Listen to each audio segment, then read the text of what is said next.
for them. Do you understand? Because if you begin by giving people money to elect you, the question I ask myself, you are buying a position to go and provide public service? Never. It should never happen. Timothy. Yes. Sorry. Say something about prostitution, because there are a number of questions that have come up about that. Okay. The issue of prostitution, first and foremost, I think we need to look at the laws. Everything that we do in this country must be within the laws of the Republic of Kenya.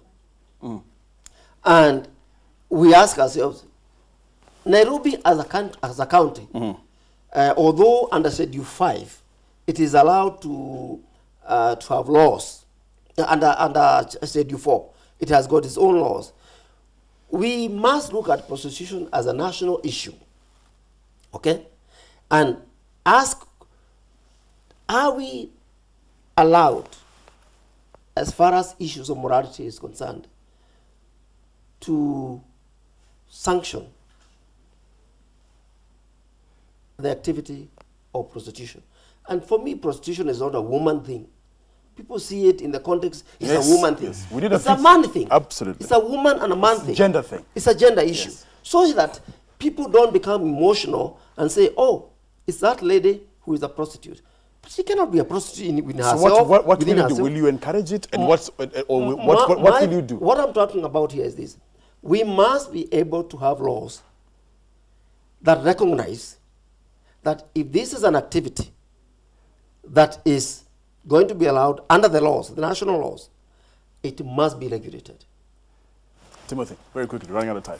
Yes, Jimmy. Housing, how will you deliver on housing? Let me touch on that. Huh? Slums, improving on slums, and also in terms of... Let me start first of all with the issue of housing and planning. We have very good written laws, even today, on planning. But what we lack is follow-through. In other words, we approve what we approve. For example, I saw now City Hall could be approving up to 2,000 buildings per month or per quarter. And what happens is, do they follow up what they approve? If I approve that Jimmy is going to build a nice 3-bedroom house, do I follow up to see that that is what he has exactly built? If it's 5 stories, has he built 5 stories or 7? So follow-up, I think, for me is very important, and that is in the area of enforcement.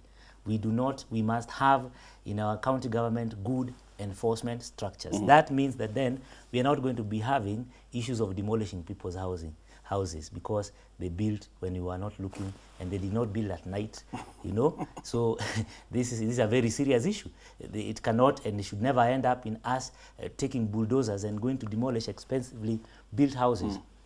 And such situations should not arise.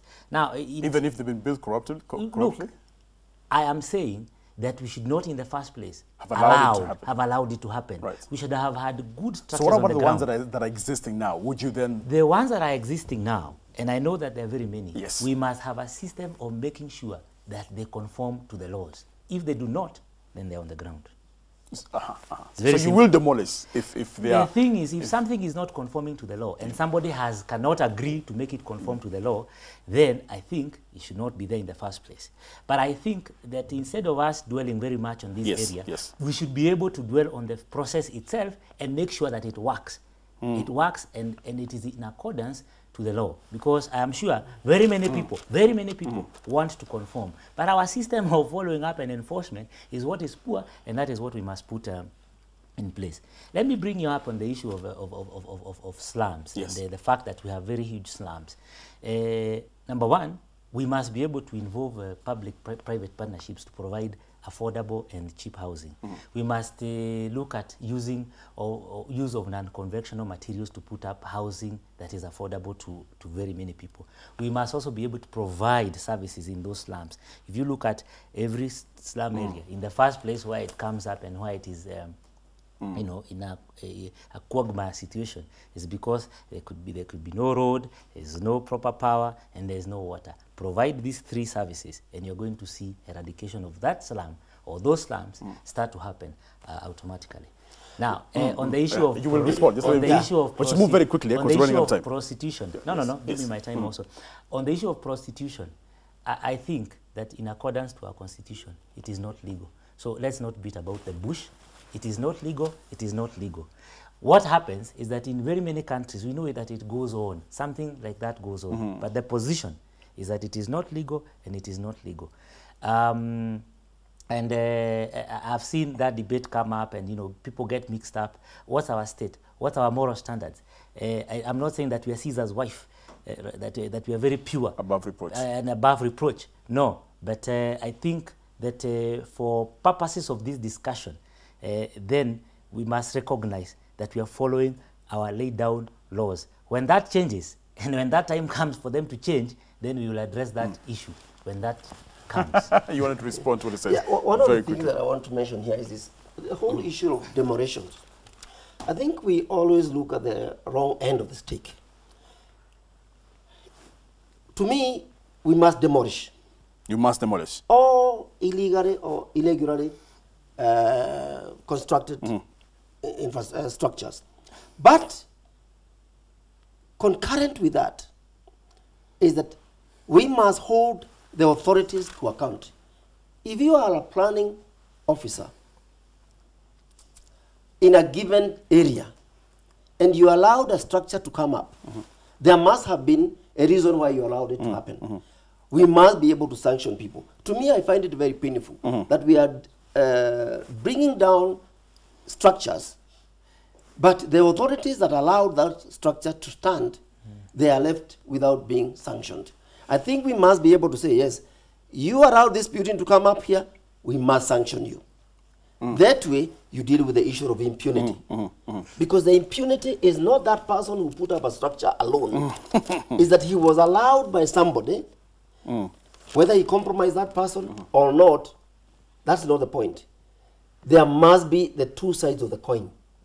And we must hold people to account. Absolutely. That to me is most important. Okay, questions coming bound in terms of your thoughts on public transport. How do we deal, or how will you deal, this is the two of you, how will you deal with the road-to-car ratio? The roads are pathetic, not to mention ineffective traffic police. So talk about how you will work closely with the police. You mentioned that in your introduction. Jimmy, the issue about car-to-road ratio, for me, I don't think it's a very important. I don't think we have a very serious problem at hand insofar as that is concerned. Because I do not think that every time we have more vehicles, the issue should be expanding the roads. Otherwise, then you're going to have acres and acres of roads. No. I think the issue is with our traffic management and our public transport system. Now, if you look at Thika Road today, we have a 8-lane road, right? And we have 4 lanes pouring into Nairobi. In fact, not 4.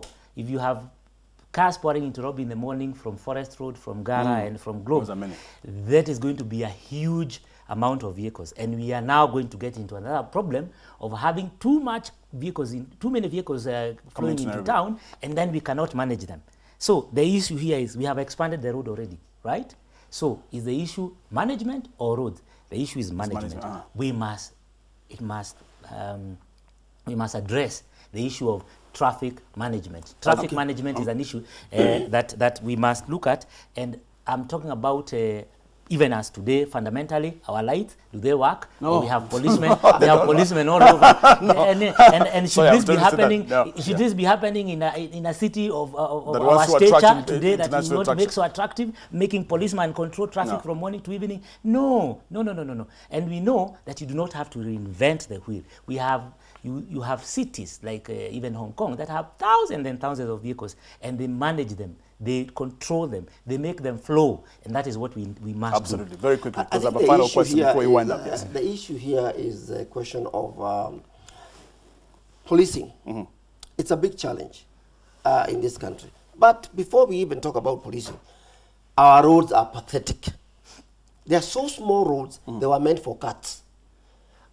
Even when my friend here is talking about Hong Kong or any other city, I think you need to understand Nairobi roads are pathetic.